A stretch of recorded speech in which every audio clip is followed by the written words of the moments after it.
Fourth dimensional beings cast a three-dimensional shadow on Earth, and I can prove it scientifically. Is it possible for a fourth dimensional being to cast a three-dimensional shadow? I keep on getting sent this video, most likely because of the way that I work or the way that I see the world. If you do not know me, my name is Kimo. I'm a Kanaka Maoli High Seer. I see the world in frequency. It's happened ever since I was a kid, and I utilize those abilities to work with doctors and scientists.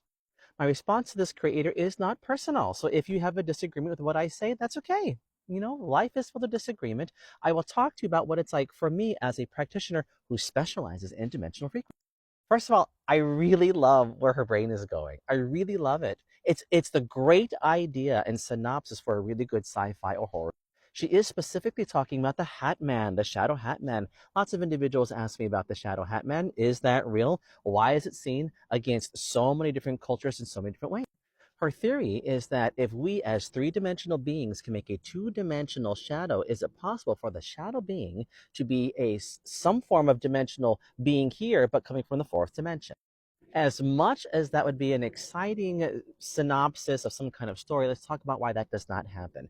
When we take a look at dimensional figures outside of this 3D dimension, when we step outside of this body, everything outside of this physical 3D body becomes another dimensional form.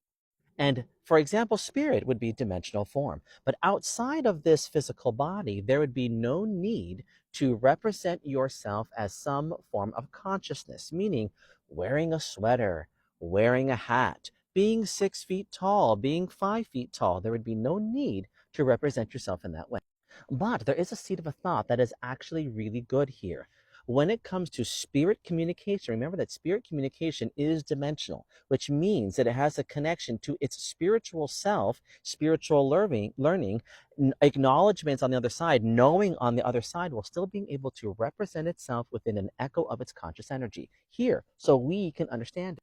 So is it possible for fourth dimensional, fifth dimensional, 10th dimensional energy to represent itself for us in some kind of shape or form?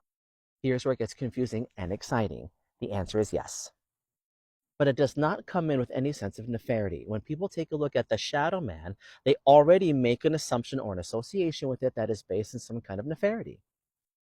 What we have found is that when there is a representation of a physical form, we must assess and analyze what is the lesson that you are going through, because the manifestation for that is it's felt throughout so many different cultures throughout the world, meaning a representation of how I see that is seen throughout so many different cultures because of what the lesson is of the individual. This is why you might perceive that and your brother may not. You might perceive that, but your lover may not, because your lessons may not be the same.